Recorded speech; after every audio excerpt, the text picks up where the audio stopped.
The gun is still warm in your hand when the room goes quiet. Nobody looks at you. That's the first rule.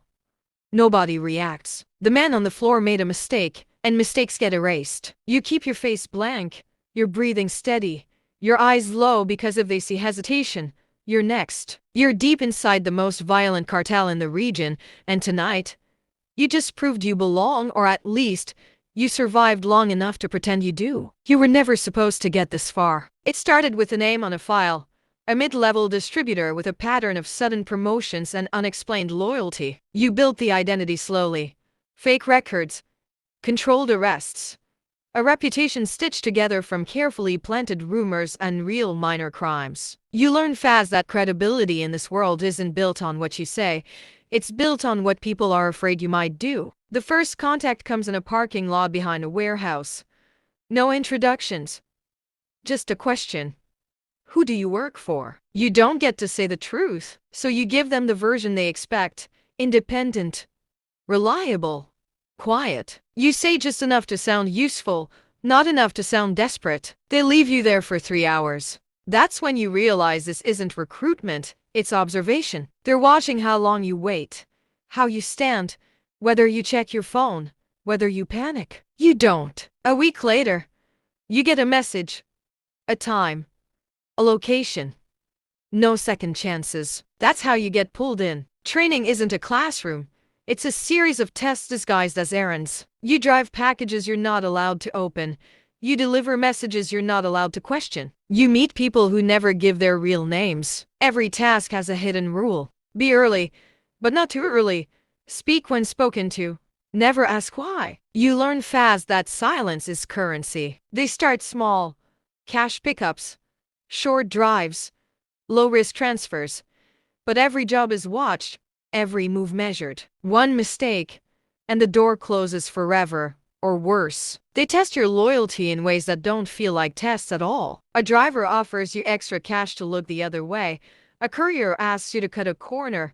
A guard hints at a better deal with a rival group. You say no every time, because you know the real answer isn't about money, it's about control, and they need to know they have it. Eventually, they give you access.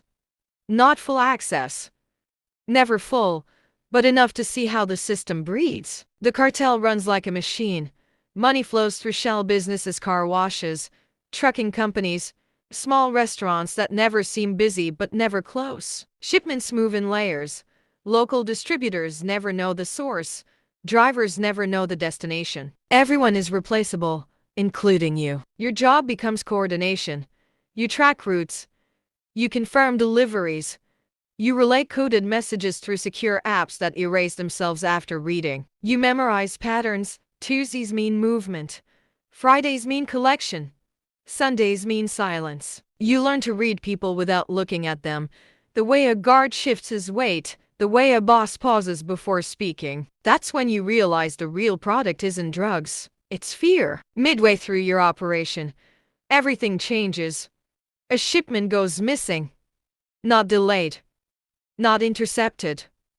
Gone. And suddenly, the comm system fractures. Meetings get longer. Voices get quieter. Orders get sharper. You're called in, not as a suspect, not yet, but as someone who might know something. You don't. And that's the problem. Because in this world, ignorance looks exactly like guilt. They ask you simple questions. Where were you? Who did you speak to? What did you notice? You answer carefully. Truth mixed with just enough uncertainty to sound human. You learn fast that perfect answers are suspicious. They let you go, but something shifts. Now, every move feels heavier. Every glance lingers a second too long. They're watching. The paranoia sets in quietly. Your phone feels heavier in your pocket. Your car seems to appear in reflections you don't remember passing. You start noticing patterns that weren't there before. The same black SUV parked across the street. The same man at 2 different locations. The same silence on the line before a call disconnects. You report nothing. Because reporting means exposure. And exposure means questions you can't answer. They begin loyalty tests again. But this time, they're sharper. A new recruit is brought in. Nervous. Untrained. He talks too much. They ask you to watch him. That's when you realize you're no longer just a participant. You're part of the filter. One mistake from him or from you and it ends. He slips up within days. Asks the wrong question to the wrong person. They bring him in. You're there when it happens. Not because you're needed, but because they want you to see. You don't react. You don't move. You don't speak. Because you understand now. This isn't punishment. It's instruction. The walls close and after that, you sleep less. You trust no one.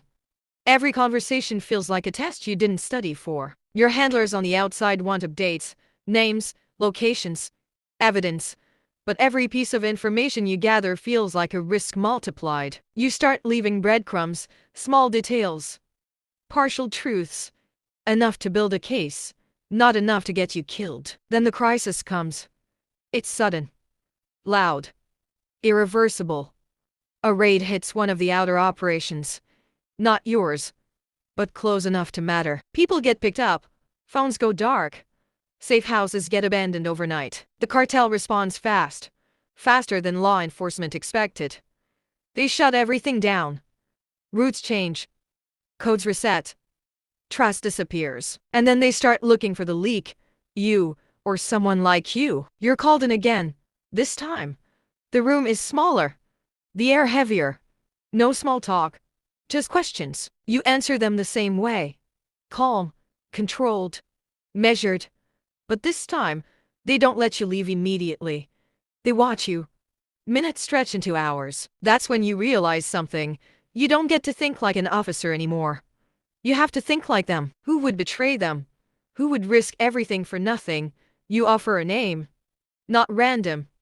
Not innocent. Someone already under suspicion. Someone whose behavior fits the pattern. It's a calculated move. And it works. For now. They shift their focus. But you know what you just did. You crossed a line that doesn't uncross. The crisis night comes shortly after. You're told to drive. No destination given. Just follow instructions. Turn left. Go straight. Stop. You end up at a remote location. No lights. No noise. Just shadows. They bring someone out. Not the person you named. Someone else. That's when you realize the truth. They never stopped suspecting you. This is the final test. They hand you a choice without saying it out loud. Prove your loyalty, or expose your hesitation. You don't get to say no, you don't get to ask why. You act. Because survival isn't about right or wrong anymore. It's about staying alive long enough to finish what you started. After that night, everything changes. They trust you more. Which means they use you more. Bigger operations. Higher stakes. Closer proximity to the core. You gain access to names, routes, accounts, information that could dismantle the entire network, and you pass it along. Carefully. Slowly. Piece by piece. The case builds. But so does the weight. You don't sleep. You don't relax. You don't forget. Every decision echoes. Every action leaves a mark. You start losing track of who you were before this. The lines blur. The role becomes real. And the real you starts to disappear. The operation ends quietly. Not with sirens. Not with chaos. But with coordinated arrests. Sealed warrants. Simultaneous moves. You're pulled out before it happens. No goodbye. No closure. Just extraction. Safe house. Debrief. Silence. They tell you it was a success. Major players taken down. Assets seized. Network disrupted. You nod. Because that's what you're supposed to do. But you know the truth. The system isn't gone. It never is. It adapts. Rebuilds. Evolves. And a part of you stays behind in it. The part that learned the rules. The part that stopped reacting. The part that understood what it takes to survive there. You go back to a normal life. Or something that looks like one. But normal doesn't feel real anymore. Because you've seen how things work when no one is watching. And you've learned how easy it is to become exactly what you were sent to destroy. In the end, the badge doesn't define you. Neither does the cover. It's the choices you made when no one could tell the difference. And the ones you can't take back. Because once you survive a world like that, you don't leave it behind. You carry it with you. Always.